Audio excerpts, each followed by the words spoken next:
m'appelle Annick Pelletier, je suis orthopédagogue, fondatrice de la clinique OptiNeurone et des formations OptiFlex. Et moi, dans cette vidéo-ci, je vais avoir la chance de vous partager de mes stratégies pédagogiques que j'utilise quand je joue à tête de noix avec un ou des apprenants. Ce n'est pas une vidéo de règles. Je vais vous faire un résumé rapide des règles, mais si vous voulez davantage savoir jouer au grand complet, visitez le lien vidéo dans le descriptif de la vidéo présente et ça va vous amener sur les règles. Rapidement, on va gagner des points en récoltant des noix comme ça ici. Comment récolter des noix? C'est qu'il va y avoir un défi proposé par des cartes. Trouver le son qui est semblable sur les deux cartes. Exemple ici, va avec mommy. Ça aurait pu être avec OK? Je trouve le je mets mon doigt dessus et je récolte la noix. Voilà, c'est comme ça qu'on joue à tête de noix. Alors, avec tête de noix, avant de jouer avec vos apprenants, rappelez-leur les réseaux de neurones qu'on va pouvoir stimuler en jouant. Alors, première famille de neurones, on va stimuler nos neurones de l'alphabet. Neurones de l'alphabet. On va également utiliser nos neurones de l'accès lexical. Par exemple, on va voir une image, il va falloir accéder au lexique de cette image-là. C'est ça qu'on appelle l'accès lexical. Je dois retracer le nom, le mot, par exemple. Ça va donc nous demander du vocabulaire. On va utiliser également nos neurones du son initial d'un mot. On va utiliser nos neurones de mémoire à court terme. On va même utiliser nos neurones d'orthographe d'usage. Bien oui. Et puis, avec le système de pointage, on va utiliser nos neurones d'ajout et de retrait. On va même pouvoir enseigner les notions d'ajout et de retrait, positif et négatif. Puisqu'avec les têtes de noix, nous allons stimuler les neurones de l'alphabet, vous pouvez toujours avoir un référentiel de l'alphabet près de l'apprenant. Moi, je préfère utiliser ce que les élèves utilisent déjà, un abécédaire, un référentiel de l'alphabet. Sinon, proposez-en un. En plus d'avoir un référentiel de l'alphabet, je vous conseille fortement de vous munir de matériel différencié pour travailler l'alphabet. On va utiliser, oui, les lettres du jeu, les têtes de noix. Je vais vous montrer comment faire, mais variez vos matériels alphabétiques juste pour renforcer les réseaux de neurones. Donc, plus que les neurones vont travailler l'alphabet dans différents contextes, mieux ça va les renforcer pour généraliser leur utilisation, par exemple, en lecture-écriture. Exemple, donc on va travailler, oui, avec le I, par exemple, des têtes de noix, mais on va également essayer d'aller trouver le I ailleurs dans un autre matériel, comme par exemple la planète des alphas, Madame la frite, qui va faire i. Alors, les lettres de la planète des alphas pourraient faire l'affaire. Utilisez vraiment ce que vous désirez. Je vais juste vous en montrer rapidement quelques-uns. Des lettres magnétiques comme ça. Ça peut être des lettres de toutes sortes qu'on va venir manipuler comme ça avec nos mains en 3 dimensions. Voilà, il y en a de toutes sortes, comme ça ici, qu'on va devoir mettre ensemble. Voilà, comme ça ici. C'est bon?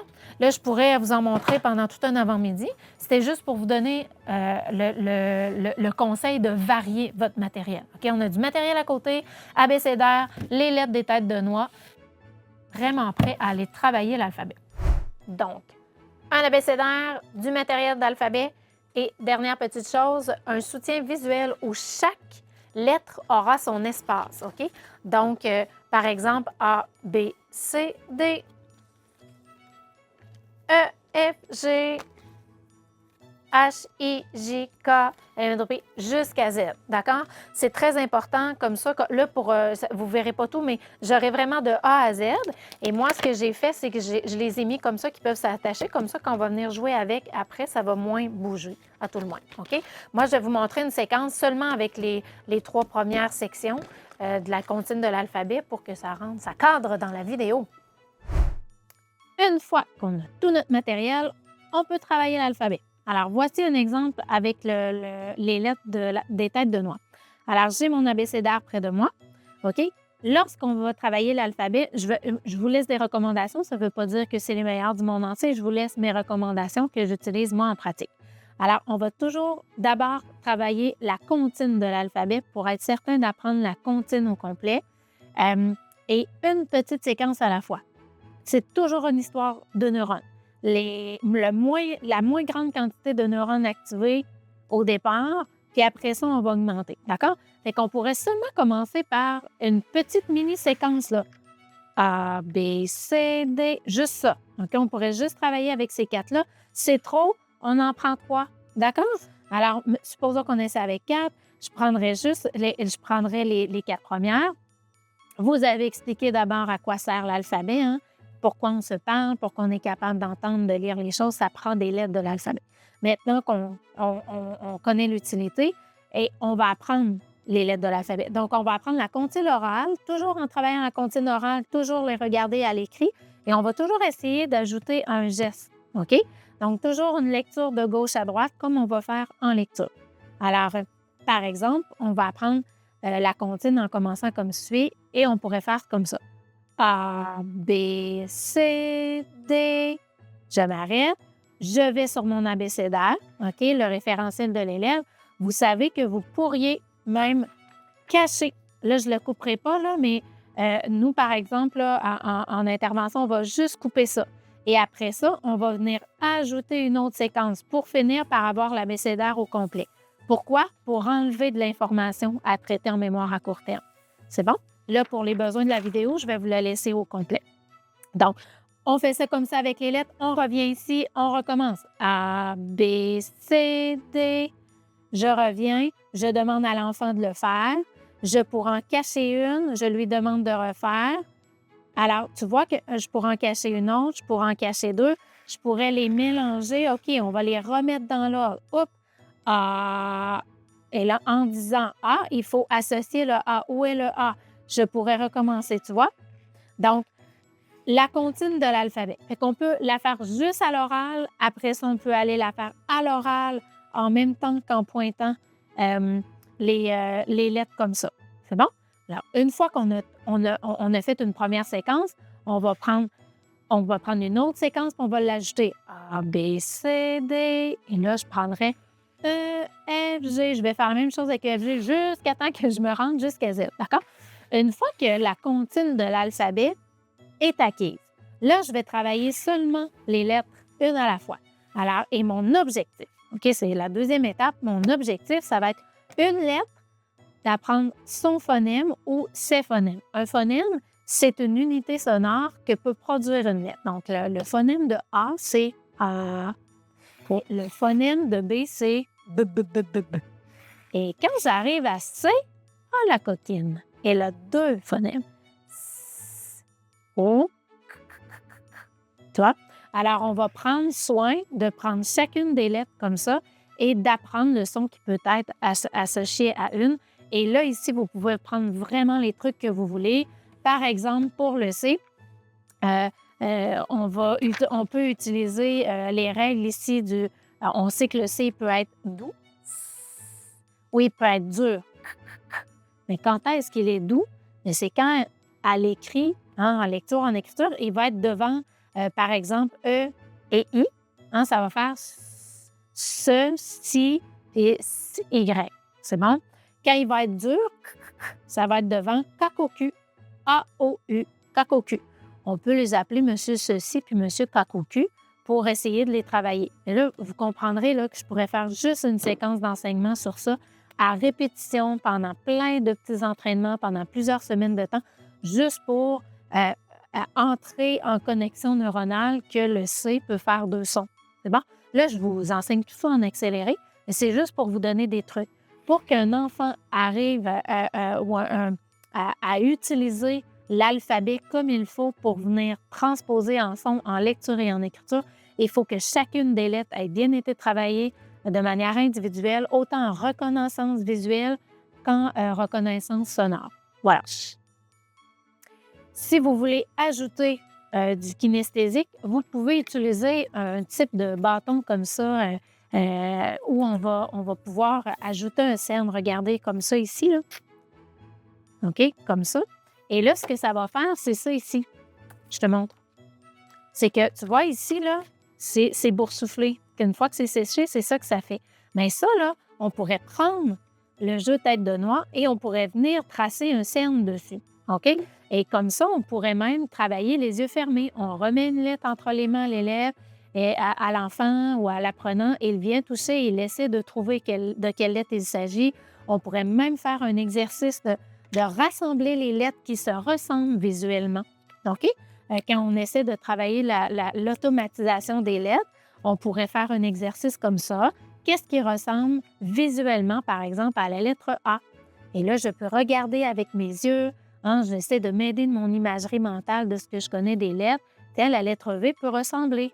Et la lettre V peut ressembler à la lettre E aussi. Et on peut même venir discuter des différences.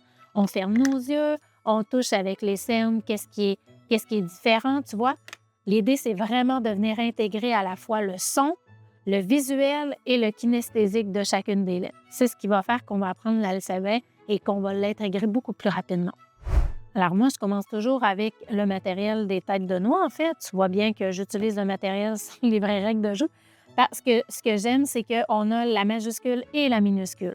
Donc, sans nécessairement traiter de ça tout de suite en apprentissage, l'apprenant a accès au visuel de ça et j'aime bien les abécédaires où on le présente aussi. Je vous l'ai dit tout à l'heure, si c'est trop de poison visuel, on enlève, mais il y a des apprenants pour qui ça va. Alors, ils vont même nous poser des questions. C'est quoi? On peut répondre, mais ce qu'on veut, c'est que le cerveau voit le plus souvent possible à répétition la même chose. Donc, on a fait une première séquence, sans support visuel, OK? La deuxième séquence que je vais vous proposer, c'est de refaire exactement le même genre d'activité, OK? Mais avec le support visuel où chaque lettre va avoir son espace carreau, OK? Alors, ça va être pour le A, le B, le C, le D, OK? C'est normal qu'on ne les voit pas, c'est parce que c'est avec ça qu'on va travailler. Là, je vais vous mettre juste la première séquence, comme je disais tout à l'heure, sinon, pour la vidéo, on ne verra pas. Qu'est-ce qui est en rouge, qu'est-ce qui est en bleu? Les voyelles sont en rouge, les consonnes sont en bleu. Que tu sois en anglais ou en français dans la vie, tout matériel pédagogique qui va être fait en ce sens en général, OK? Donc, tu vas acheter un ensemble de lettres. En général, si c'est à caractère pédagogique, il va y avoir les voyelles en rouge et les consonnes en bleu. C'est extraordinaire parce que ça devient universel, d'accord? Alors, ici, je vais avoir mon support et je vais répéter la même chose que tout à l'heure. Par exemple, avec l'enfant, je pourrais faire la comptine de l'alphabet en ajoutant un geste moteur et en venant déposer la lettre dans son endroit. Ça va vraiment aider le cerveau à séquentialiser l'alphabet, OK, de gauche à droite. On y va. A, B, C, D, E, etc. OK? Alors, je peux juste commencer en faisant une petite séquence, là. D'accord? Juste ça. Juste ça, juste ça. Une fois que c'est fait, j'ajoute la deuxième séquence. Une fois que c'est fait, la troisième, jusqu'à temps d'arriver à Z. OK? Si c'est trop pour l'enfant, vous allez le voir, il y a certains cocos, la mémoire à court terme, le petit bol est tout petit, tout petit. OK? Si on demande un geste moteur en même temps que de parler, là, wouh! Le cerveau, il n'est pas rendu là parfois. Ça va prendre quelques pratiques pour créer des connexions neuronales et que ça devienne fluide. Faites le geste à sa place. C'est bon? Ou c'est lui qui vient la mettre, puis on va le dire ensemble. Sinon, c'est vous, puis lui, il va le dire. Moi, je dis rien. Ensuite, là, variez vos séquences. Vous pourriez donner une lettre à l'élève, lui demander de la situer où il va. Il va devoir refaire toute la séquence A, B, C, D, E. On lui en donne une autre, il fait pareil. On pourrait lui demander, lui envoyer deux lettres entre les mains, lui demander laquelle vient avant laquelle de gauche à droite dans l'alphabet. Donc, usez de créativité pour varier comme ça vos activités, toujours avec votre soutien matériel. Une fois que c'est bien acquis, on a travaillé l'alphabet, on peut travailler les phonèmes, bien, terminer comme ça en arrivant à faire à l'apprenant l'alphabet en phonèmes.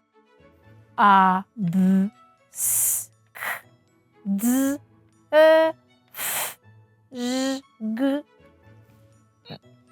I, J, K. Voilà, jusqu'à Z. Quand vous allez avoir fait ça, là, on peut prendre le matériel des têtes de noix puis on va travailler le son initial d'un mot. Parce qu'après ça, on va s'en aller jouer avec les vraies règles de jeu, avec tous les neurones qu'on vient de construire. N'oubliez pas, oui, le matériel des têtes de noix, de varier. Donc, une fois qu'on a fait avec les têtes de noix, bien, venez avec d'autres lettres. On va faire les mêmes exercices qu'on a vus, même avec nos petits carreaux, mais là, je donnerai des lettres différentes. Par exemple, les alphas et le B irait là. A, B. Je pourrais donner une autre lettre, D. Vous voyez, on va varier le matériel alphabétique comme ça, en le mixant avec les têtes de noix. Maintenant qu'on a pratiqué nos réseaux de neurones de l'alphabet, des phonèmes de l'alphabet, là, on va arriver avec les têtes de noix et tranquillement avoir notre vraie règle de jeu. Donc, qui va jouer avec les cartons images et les cartons sons parce que le jeu demande justement de faire des associations de sons en début de mot. Alors, on va rappeler à votre apprenant ou à vos apprenants que les lettres et les phonèmes qu'on a travaillés, ça sert à lire et écrire des mots. Hein? Et les mots, on va les écrire à l'aide des phonèmes. Si je veux écrire le mot vol, bien, je vais utiliser le phonème V. Ensuite, le phonème O. Et ça va me donner vol. Hein? J'aurais pu l'écrire en alpha. Vol. On peut juste jouer comme ça, d'accord? On rappelle ça.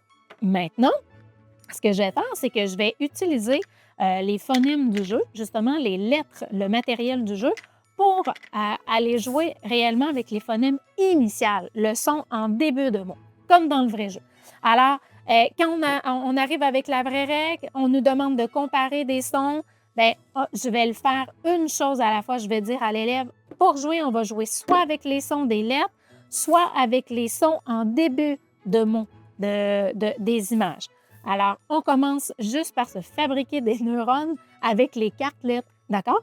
Alors, on pourrait dire, quand on va jouer, ça va être le premier joueur à aller trouver quelle lettre est pareille ou quel son de lettre est pareil. On dévoile 2 cartes de lettres et on s'amuse comme ça juste à aller rafraîchir nos neurones de son des lettres. O, F, E, T, c'est bon, comme ça? Ou, voilà. Et on pourrait essayer, on en trouve une autre, on fait la même chose, laquelle est pareille, O. Voilà pour le traitement. On fait juste se fabriquer des neurones, apprendre à comparer lettre avec lettre. Après ça, on va montrer à l'enfant le jeu. Bien, il va aussi nous demander de comparer des images avec des images. Alors, comme ça ici, si on avait 2 cartes, bien là, on traite juste cette information-là. Alors, on va montrer à l'enfant que le jeu va demander d'aller chercher le phonème au début de chacun des mots qui représentent les images. Alors, ici, c'est une fleur. Si je ne suis pas certaine, vous vous souvenez, on peut aller vérifier. Fleur, c'est quoi le premier son que j'entends? C'est quoi le phonème j'aurais besoin au début? F, comme ça. Allons donc vérifier. On peut se vérifier. Là, on peut aller voir dans les F si j'ai fleur. Oui, c'est vrai. Alors, c'est vraiment le premier son, c'est F. Alors, fleur. Et là, comme ça, on s'amuse. O, O, H, Os, O, O, O. On irait chercher le O. Vous pourriez seulement, en dehors du jeu, pratiquer l'enfant à faire tourner la carte comme ça, aller chercher le premier son et puis aller se vérifier. Tu vois, il se fabrique des neurones du jeu. Toujours ça, je dis aux élèves. Pour que ce soit chouette et que ça évite après, il faut se fabriquer des neurones du jeu. On n'en a pas au début. Hein? Une fois qu'il a compris les associations lettres, les associations comme ça d'images avec le premier son de chaque mot, eh bien, on peut varier comme ça, comparer des lettres et images. Et voilà, l'apprenant aurait vraiment toutes les neurones pour pouvoir jouer au jeu. Dernier petit conseil, puisque certaines images, des fois, ça peut comme porter à confusion parce qu'on a des automatismes dans notre cerveau, hein, des neurones qui se connectent rapidement.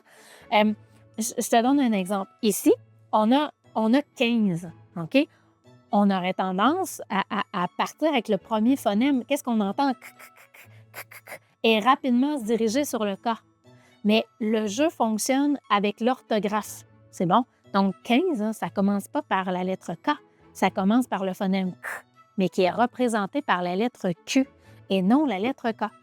Alors, c'est extraordinaire, en fait, parce qu'on va utiliser les têtes de noix pour enseigner aux élèves qu'une lettre peut avoir plusieurs phonèmes. On l'a déjà fait avec l'abécédaire tout à l'heure. Mais regardez bien, mon support ici que j'aime bien créer, c'est l'alphabet en arc-en-ciel pour montrer de gauche à droite un balayage plus facile. J'ai mis les voyelles en rouge pour que ça ressorte. Qu'est-ce qu'on peut faire avec chacune des voyelles? Bien, les voyelles complexes qu'on peut fabriquer avec la voyelle A, bien, elle peut se changer. Hein? Ça, on appelle ça des diphtongues. Elle peut changer son son. Le E également, bon, etc. Mais les consonnes aussi. Alors, les consonnes qui vont avoir plusieurs phonèmes, je vais les écrire. Alors, tu vois mon C, mais j'ai mon C douce, j'ai le CCD et j'ai le S. Alors, pourquoi? Bien, parce que tout ça, ça fait c'est bon? Alors, par exemple, si dans mon exemple de 15, bien là, si je cherche une correspondance ou par exemple, quelqu'un dit, bien, il y a 15 puis il y a koala. Ah, on arrête les cocos. Ça veut dire que ce sont 2 mots qui commencent avec le son, mais que leur orthographe ne sera pas pareil. Alors, peut-être que koala, c'est K et quin, c'est Q ou l'inverse, ou il y en a un qui c'est un C. Et là, on arrête et là, on s'en va explorer. Mais imaginez, on peut faire ça dans une classe, on peut faire ça avec un élève, on va explorer c'est quoi la réelle graphie que ça va prendre. C'est bon, on peut aller dans un dictionnaire chercher. C'est bon? Donc, c'est chouette parce que ce jeu-là, il va vraiment nous permettre d'aller justement faire surgir ce besoin-là, d'aller voir dans l'orthographe parfois que c'est pas toujours la même lettre, de montrer l'intérêt. On le fait en jouant, c'est toujours plus plaisant. Voilà. Donc, ça, c'est une chose qu'on va pouvoir faire. L'autre dernier petit conseil que j'ai, c'est que dans le jeu, eh bien, c'est chouette. C'est un jeu qui nous fait tremper les neurones de la lettre H, la lettre H qui est muette. Alors, tout simplement, ce que je vous recommanderais, c'est avant de jouer, de regarder là, vraiment la lettre H est seulement d'un côté. Et c'est quoi les mots? C'est pas compliqué, sincèrement. On va jouer avec 5 mots qui vont avoir la lettre H. On pourrait toujours les prendre. On pourrait même photocopier ça et le mettre en plus gros, le laisser à côté du plateau de jeu pour rapidement accéder. Mais c'est comme si on va essayer par cœur d'apprendre que ces mots-là commencent par H. Mais c'est chouette, en fait, ça va nous donner 5 mots de vocabulaire de plus dans ma tête qui commencent par H, la notion que la lettre H, elle est muette. Voilà, donc c'est un autre enseignement qu'on peut faire avec les têtes de noix au niveau de l'orthographe d'usage. Alors, quand je vais venir pour jouer avec la vraie règle de jeu complète en rassemblant toutes ces familles de neurones-là qu'on vient de stimuler à l'aide du matériel des têtes de noix, eh bien, quand je vais jouer, on fait un exemple. Si je joue en comparé images et lettres, je vais montrer à l'enfant chercher de manière séquentielle. Tu sais, une chose à la fois. Je sais que c'est un jeu de rapidité, mais vous pouvez lui montrer une certaine séquence d'analyse. Il y a des cerveaux qui vont plus vite que d'autres en mémoire de travail, qui cherchent très rapidement. Il y en a d'autres qui vont moins vite. Ceux qui vont moins vite, des fois, ils paniquent. Là, la balloune des émotions gonfle, puis là, ils ne cherchent plus du tout. Alors, à ce moment-là, dites-leur, cherche une image à la fois. Gâteau, je me rappelle, manger, au besoin, je vais sur ma feuille de son. Qu'est-ce qui fait je pense, je vérifie, il n'est pas là, je tourne, un à la fois. C'est bon? Donc, ici, l'association, c'est le kayak avec le cas. Mais si je ne suis pas certaine, c'est là que, dites-le aux apprenants, hey, tout le monde, on prend une pause. Moi, je dis que c'est K, bon, on ne le sait pas. Bien, de toute manière, mais oui, mais il y a un Q. Ah, mais justement, kayak, ça s'écrit avec la lettre Q au départ ou K. Moi, je suis certain que c'est K. Bien, moi, je ne sais pas. Bien, si on ne le sait pas dans nos neurones, là, prenez un dictionnaire et montrez-leur ici pour faire l'association de travailler avec le dictionnaire Eureka, par exemple, ou un dictionnaire du genre qui fonctionne par phonologie. Hein? Donc, je m'en irai au centre et je chercherai le son. Hein? J'irai dans les sons. Regardez comme c'est magnifique. C'est exactement l'enseignement qu'on a fait avec Tête de Noix. Et qu'est-ce qui vient après? C'est O. O, c'est 34-36. Alors, je m'en irai ici à 34-36. Dans O, qu'est-ce qu'on entend après? Quoi? A. Et là, je chercherai A. Après le A, c'est koal. Et là, après ça, il n'y a plus rien. Donc, tu vois, koala est là. Bien oui, il est vraiment là. Mais si on était parti dans la lettre Q, dans un vrai dictionnaire, on aurait peut-être cherché longtemps. Alors, le dictionnaire Eureka montre aux enfants vraiment à aller chercher par son. Alors, voilà. Donc, s'ils ne sont pas certains, ils peuvent aller vers ça. Alors, c'est le kayak, c'est la lettre K. Premier à mettre sa main sur la lettre K. Et voilà, récolte la petite noix qu'il va avoir ici et il va pouvoir utiliser ses neurones de comptage de points à la toute fin. Voilà comme ça. Donc, ils peuvent être en apprentissage avec des dictionnaires ou non. À un moment donné, on peut laisser tout ça de côté, essayer de jouer juste avec nos neurones. Et voilà, si on sait pas, on ne connaît pas l'orthographe, on ne connaît pas l'orthographe, il y en a peut-être d'autres qui le connaissent, ça ira plus vite. Alors, dans le petit jeu Tête de Noix, je vous ai dit, on prend les petites noix pour calculer nos points.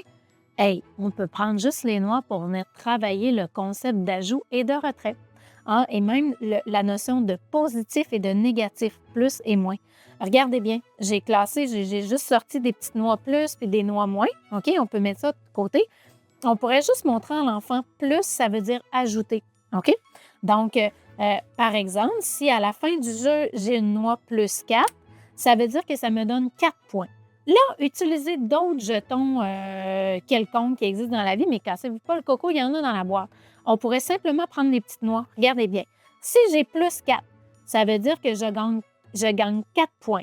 on pourrait faire le décompte avec des noix renversées, OK, qui ont en fait, il y a des systèmes de pointage en dessous, mais on dit à l'enfant, ça, c'est notre butin, OK? Alors, si j'ai plus 4, ça me donne plus 4. On va le faire comme ça. 1, 2, 3, 4. OK. Si j'ai plus 2, 1, 2, j'ajoute à mon butin, tu vois? On pourrait même dessiner un petit sac ici puis dire j'ajoute dans mon sac ou dans mon portefeuille ou dans mon butin, faites-le comme vous voulez. Voilà. Donc, si l'élève, pas l'élève, mais l'apprenant termine comme ça avec ça comme point devant lui, oui, il peut juste les compter avec ses doigts, mais si vous voulez lui apprendre à faire un dénombrement, on va dire faire de la correspondance terme à terme, c'est-à-dire le terme 1, il faut qu'il corresponde à un ajout de 1. Des fois, ils vont dire j'ai 4. 1, 2, 3, 4. C'est pas 4 du tout, là. Tu comprends? Il faut que le mot corresponde avec le geste. Alors, on va pouvoir utiliser les petites noix comme ça pour travailler la correspondance du terme avec le dénombrement. Donc, 4 plus 3 plus 1, on pourrait le faire comme ça. 1, 2, 3, 4, c'est fait. Plus 3. 1, 2, 3, plus 1, plus 1. Et là, à la fin, allez dénombrer la totalité. 1, 2, 3, 4, 5, 6, 7, 8. J'ai 8 points, tu vois? Si on veut, on peut même ajouter la notion pendant qu'on joue en dessous des lettres de l'alphabet, les petites noix sont cachées, on peut mettre les noix négatives. Si on arrive avec les noix négatives à la fin, alors supposons la partie se termine, c'est ça que j'ai accumulé comme récolte pendant le jeu, eh bien là, on va faire la même chose, mais en faisant des ajouts et des retraits. Alors, OK, tu as eu plus 1, vas-y, mets dans ton bulletin 1.1. OK, tu as eu plus 3. 1, 2, 3. Oh, tu as eu moins 1. Oups, ça veut dire que de mon bulletin, je retire 1. Oh non, tu as eu moins 2. Ça veut dire que je retire 2. 1, 2. Finalement, il me reste 1. Tu vois, la notion de reste, la notion de résultat. C'est bon? La notion de somme et tout. Alors, on peut travailler un petit peu de vocabulaire mathématique et de dénombrement comme ça, ajout, retrait avec les petites noix. On peut également utiliser en dehors des règles du jeu le matériel de tête de noix pour stimuler les neurones de la mémoire à court terme. Ça va être demandé dans le jeu, mais on pourrait comme mettre un accent là-dessus encore plus en modifiant une règle, c'est-à-dire qu'on va devoir mettre en mémoire à court terme la carte sur laquelle on va la première carte sur laquelle on va se baser pour faire une recherche. On essaie de la mettre dans notre bol de mémoire à court terme et on va l'enlever pour aller faire la recherche, d'accord? Donc, ça va être soit mémoire à court terme visuelle ou verbale, regarde bien. Donc, je pourrais dire à l'apprenant, voilà, donc on va essayer de mettre ça dans notre mémoire à court terme et quand on va être prêt, là, tu penses que tout ça est bien stocké, ces lettres-là, on va les enlever et on va essayer de rechercher qu'est-ce qui était dans notre mémoire à court terme associé à ça ici. Alors, par exemple, dans notre bol de mémoire à court terme, je pourrais aller mettre, j'irais mettre ALMJK. Là, j'utilise soit mon discours interne pour répéter en boucle ce que j'ai mis ici. Hein. J'ai mis ALMJK, ALMJK, je répète ou j'essaie de revoir dans ma tête ces lettres-là ou la carte ici carrément photographiée en imagerie mentale. J'essaie de l'enlever, OK? Quand je me sens en sécurité, je l'enlève et je fais la recherche. ALMJK, ALMJK. Et je fais ma recherche tout en répétant, en vérifiant que c'est encore dans mon bol. Je pars non. L, M. Et là, je fais ma recherche comme ça, voilà, jusqu'à temps que je trouve l'association. Voilà. Donc, ça stimule la mémoire, vraiment plus, en fait, la mémoire à court terme. Les apprenants, ils adorent. Sincèrement, ça fait un petit défi de plus. Voilà! Alors, avant de vous quitter, je vous informe, parce que c'est très intéressant, ce qu'on est venu travailler avec Tête de Noix va pouvoir être réinvesti et vice-versa avec 2 autres jeux, surtout de la collection Montamo 5 minutes. Trop mignon. Ici, on va devoir écrire, mais toujours à partir du son initial des mots. Donc, carrément ce qu'on vient d'initier avec Tête de Noix.